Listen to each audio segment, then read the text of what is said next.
Good evening. How is everybody doing tonight? Everybody's having a happy Sunday. I'm having a good day. I've had a good week. How was your guys' week? You guys get anything accomplished this week? It's been rainy here like all weekend. Been kind of blah. Good weekend to practice some self-care and get some nap time in. That's exactly what I just did. I literally just got up from a nap not too long ago. But that's what self-care is all about. Trying to rest up for a busy week ahead. That's for sure.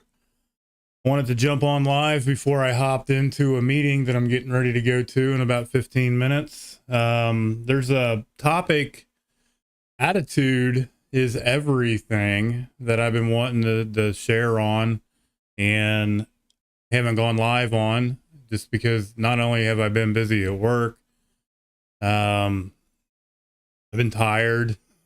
I can come up with all kinds of excuses. Got a new gaming setup I've been working on a lot.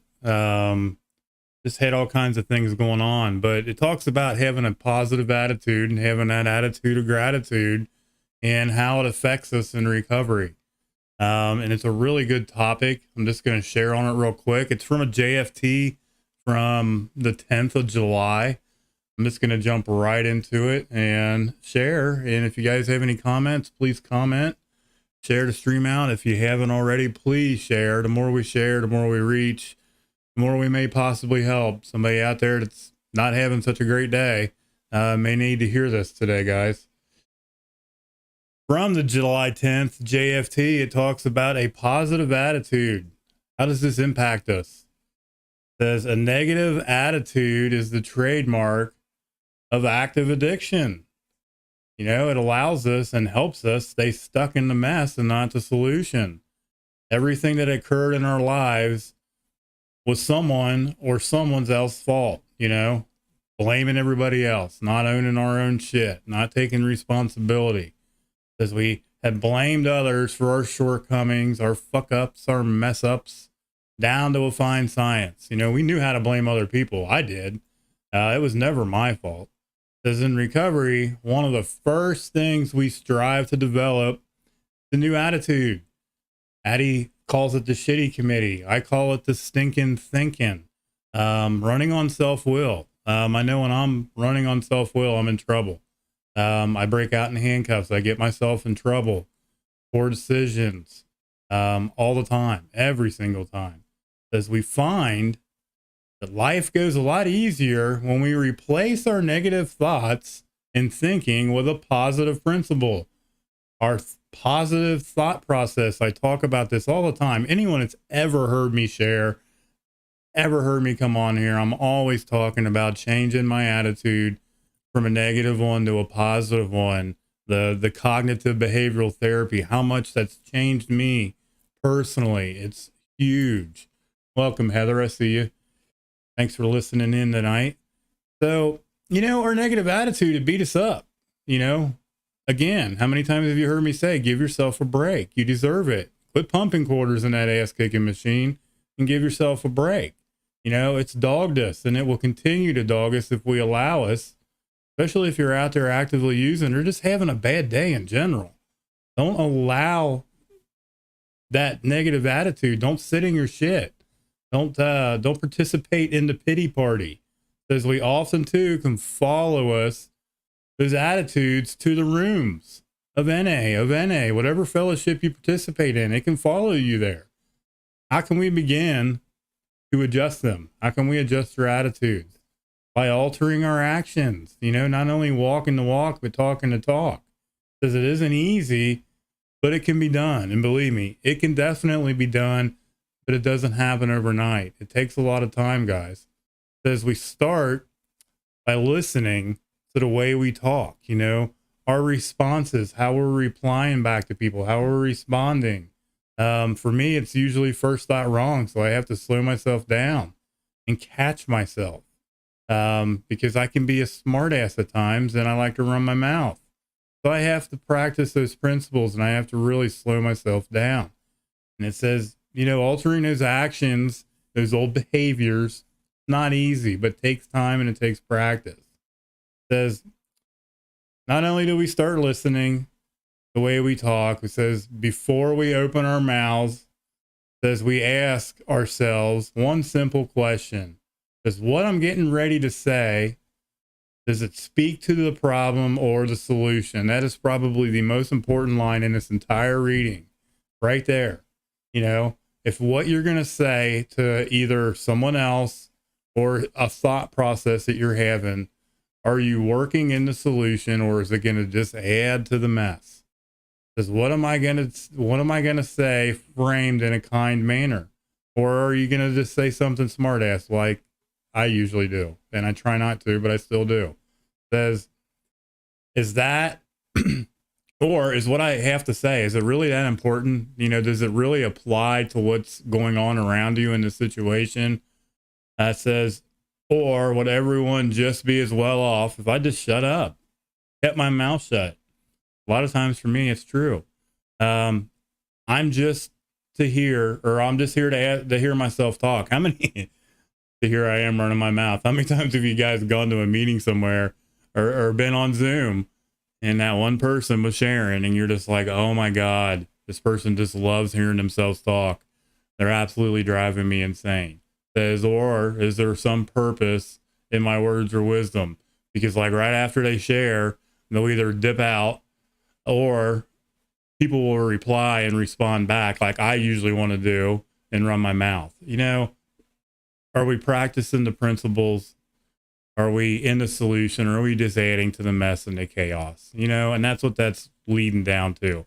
You know, when I'm thinking that way, I'm better off just shutting up, you know, taking what helps and just leaving the rest, you know, because there's going to be a lot in a meeting anywhere, or just in recovery or in life in general that you're not going to agree with or like.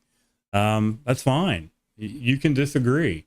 But you don't necessarily have to respond to what you disagree to either. Sometimes that's easier said than done. Where are we at? I've totally lost my, here we are. It says our attitudes, squirrel. Our attitudes are expressed in our actions. You know, if you're having a shitty day and you haven't hit that reset button yet, there's a good chance you're probably still having a shitty day and you're beating yourself up. You're isolating, you're sitting around in your pajamas still. Well, kind of the pot calling the kettle black because I'm still in my sweatpants, but that's okay. I'm not in a negative attitude though. Practicing gratitude, Addie just commented, that is very important, and it's not easy to do, but I feel, and I almost can say 100%, the more we change our thought process and we hit that reset button and we begin to learn how to have that attitude of gratitude every single day when life shows up or whatever's going on, you're usually going to end up having a pretty decent day. And you're not going to be beating yourself up, you know, so don't be so hard on yourself, guys. You know, each and every one of you guys are worth it and deserve a good day, a positive attitude. You know, don't let someone else's bullshit drag you down. That is so important. That's very, very vital. Don't let someone else's mess turn into a mess for you. You know, keep the focus on yourself and your recovery. Not often what we say, but how we say it. And that's what really matters. You know, and not only is it learning to speak in a more positive manner and what we're saying, you know, is what we're saying matching what we're doing? You know, are we walking the walk and talking the talk? Or are we just talking shit just to look good, to appease somebody? For a parole officer, for a meeting slip, for those that are still in sober living. You know, are you really doing it for that, or are you doing it for yourself? We learn to speak in a more positive manner. We will notice our attitudes improving as well. Just for today, guys, I want to be free of negativity. Get rid of that stinking thinking. Today, I will speak and act more positively. You know, another thing that goes along hand in hand, Addie talks about this all the time. We practice it here at the house. The positive affirmations along with the positive attitude, the attitude of gratitude on a daily basis helps both of us. I can speak for her. I can speak for me. it helps both of us in our own personal recovery a lot, because we don't have good days every day. Neither one of us do. There's some days that are better than others. But, you know, when we get up in the morning and we go into the bathroom to get ready to do whatever we're doing, and we see those affirmations, the I cans and I wills, you know, I will get through this today. I can do this. I am worth it. I am loved, you know, seeing and hearing those things and actually saying them back to yourself, it really helps, guys. It really helps me personally get into a personal mindset, especially when I'm dragging and I'm not feeling it. 5 more minutes. Recovery Underground. For those that like to go to Narcotics Anonymous meetings, the link is on the Dayton Strong Recovery 101, the private group page. If you'd like to tune in. It's my home group. It's a fantastic meeting every Sunday and Tuesday. Tonight it is at 8:30 Eastern, 7:30 Central for you weirdos in Central Time in the Tennessee, middle U.S. area. But that's where I'm going. I love you guys. Thanks for tuning in tonight. I hope you guys all have a great weekend. Tomorrow's Monday, so don't be so negative. Oh, I gotta get up and go to work tomorrow and start my week over. It's Monday. Opportunities are presented daily, guys. Go after them. Go after them positively. Attitude of gratitude. Remain vigilant and recover out loud, guys. I love you. We will talk to you guys later.